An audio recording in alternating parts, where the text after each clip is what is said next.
정화 씨는 매일 걷기 운동을 한다는데요. 그런데 운동치고는 느린 걸음으로 걷는 모습. 어째 표정도 긴장한 듯합니다. 넘어지면은 뼈 부러질까봐 천천히 거는 거예요. 허리가 너무 안 좋아요. 마음 같아서는 헬스장에도 가고 싶고 그냥 산책도 가고 싶고 해요. 그런데는 혹시라도 넘어지면 큰일 나니까 나는 죽음이거든요. 그래서 그냥 조심조심히 거는 거예요.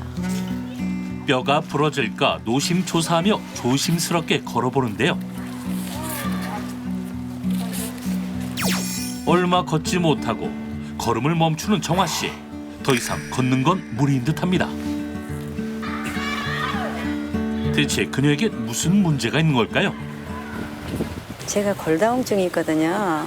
3년 전에 그 지하철 타다가 넘어졌는데 흉골 가슴뼈가 부러져서 며칠 동안 너무너무 아파서 병원에 그때 골절이래요. 몰랐었어요. 이후 작은 충격에도 쉽게 골절이 생겼다는데요. 길 가다가 그냥 넘어졌어요. 넘어졌는데 그때도 그냥 뭐 대수롭게 생각 안 했죠. 그런데 이제 하도 너무 아파 병원을 갔더니 의사 선생님이 수술을 하래요. 그래서 난 무서워서 수술을 안 한다고 그랬어요. 그랬더니 의사 선생님 말씀이 수술을 안 하면 이 다음에 손에 변형이 옵니다. 손가락이. 그랬더니 아파요 여기가. 그 말씀 맞더라고요. 10여 년 전 골다공증을 진단받은 정화 씨. 뼈가 약해져 있는 상태입니다. 골다공증은 그녀의 평범한 일상마저 빼앗았다는데요. 집안일을 할 때 그녀에게 없어선 안 되는 게 있답니다. 바로 각종 보호대인데요. 혹여나 집에서도 뼈가 부러질까 봐 꼭 보호대를 착용한답니다. 아프다고 해서 미룰 수 없는 집안일을 시작하는데요. 갑자기 주저앉아 버리는 정화 씨. 그 상태로 청소를 합니다. 아니, 왜 이렇게 하는 걸까요? 예전에는 그냥 서서 이렇게 또 했어요. 했는데 요즘에는 허리가 너무 불편하니까.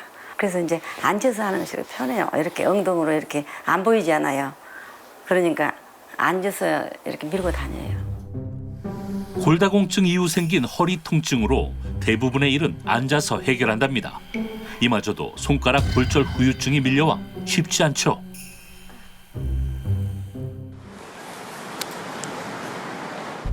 이번엔 점심 식사를 준비하는데요. 아픈 몸을 위해 먹는 것에 특별히 신경을 쓴다는 정화 씨. 뼈에 좋다는 생선을 즐겨 먹는답니다. 좋아하는 생선을 굽는데도 어째 표정이 어둡기만 한데요. 서서 하는 식사 준비에도 허리 통증이 잇따르기 때문입니다. 조금 이렇게 저기 섰으면은 허리가 어떻게 말할까 딱 주저앉 이렇게 그런 느낌이고 너무 아파요. 허리가 알이지요. 벌써 이렇게 허리가 변형이 되었잖아요. 불편하지요. 힘들게 차려진 그녀의 점심 식사. 생선, 시금치, 곰탕으로 건강한 식사를 챙긴답니다.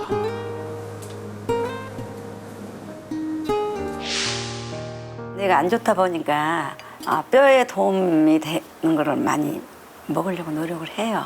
생선도 뼈에 좋다고 하니까 많이 먹는 편이고 건강식으로 많이 찾다 보니까는 뭐 초타랑선 다 이렇게 먹고 있어요.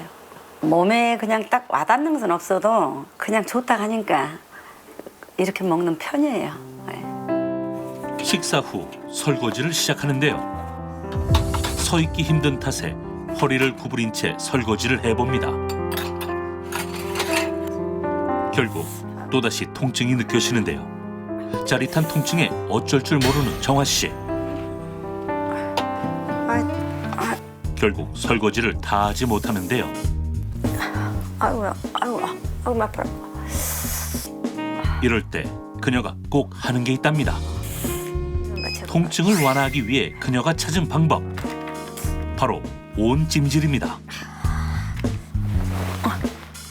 찌릿한 허리 통증에 고통스러워하는 정화 씨. 허리가 허리에도 온찜질을 하는데요. 통증이 덜한지 한결 편안해 보입니다. 이거는 이제 벌써 신호가 와요. 저릿저릿하고 아플 때는 그냥 아픈 부분을 찜질을 해주면 조금 부드러워요. 그러면 얼른 찜질기를 이걸 자주 내가 끼고 살다시피 해요. 50대까지만 해도 건강했던 그녀. 지금 건강이 무너진 건 자신 탓인 것만 같답니다.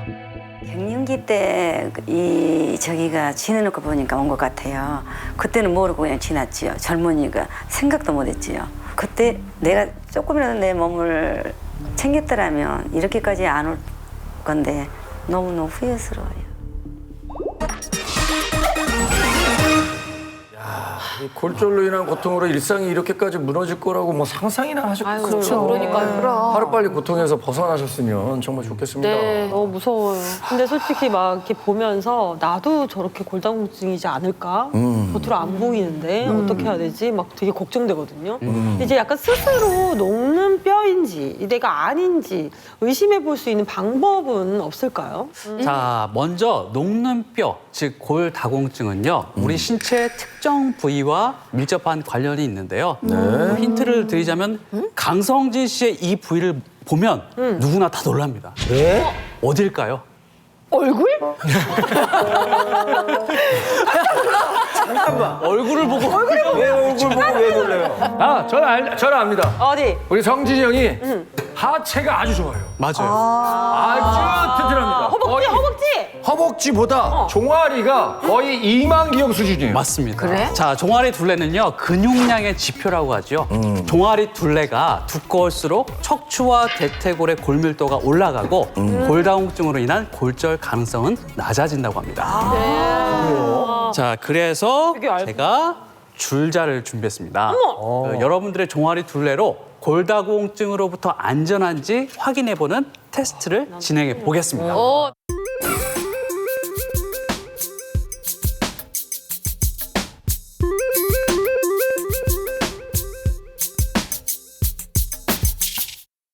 측정 결과 네. 강성진 님이 역시 1등 42cm.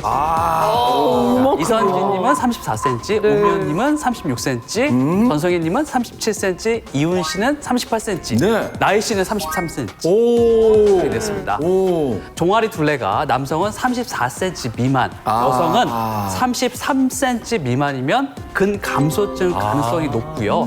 더불어서 골다공증을 의심해 볼 수 있습니다.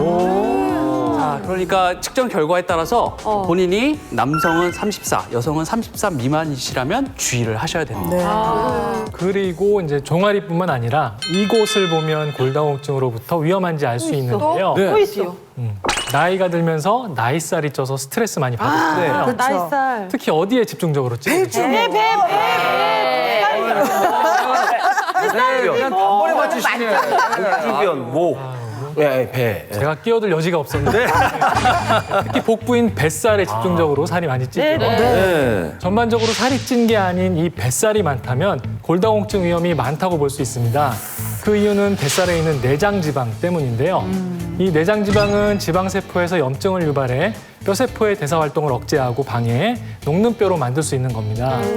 즉 뱃살로 인해 염증 물질이 많은 사람은 뼈 건강에 취약할 수 있는 건데요.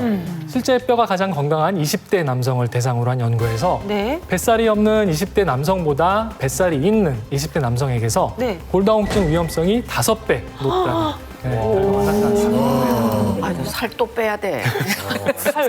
선생님 뺄 살 없어. 아니 여기 이 뱃살.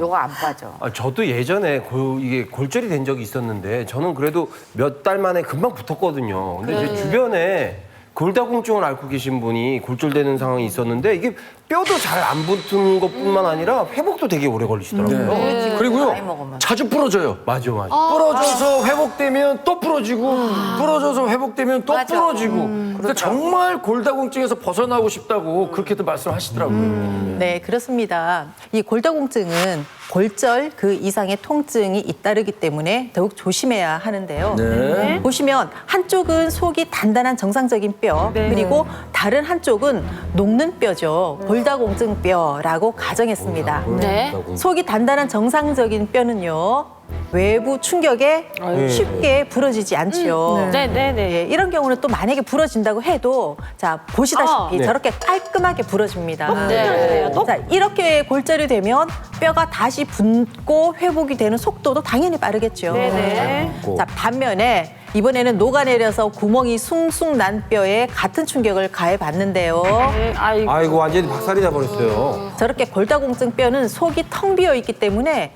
외부 충격을 버티지 못하고 산산조각 나는 분쇄골절이 발생합니다. 네. 자, 이렇게 되면 다시 뼈가 붙는 게 힘든 건 물론이거니와 저렇게 날카롭게 부서진 뼈 조각이 네. 우리 몸 내부의 중요한 장기나 그리고 혈관, 신경 등을 찔러서 손상시킬 위험이 발생하게 됩니다. 지금도 녹아내리고 있을 우리의 뼈 보고 있을 수만은 없겠죠. 네. 그래서 준비한 오늘의 주제 소리 없이 녹아내린다. 뼈가 보내는 경고입니다. 네.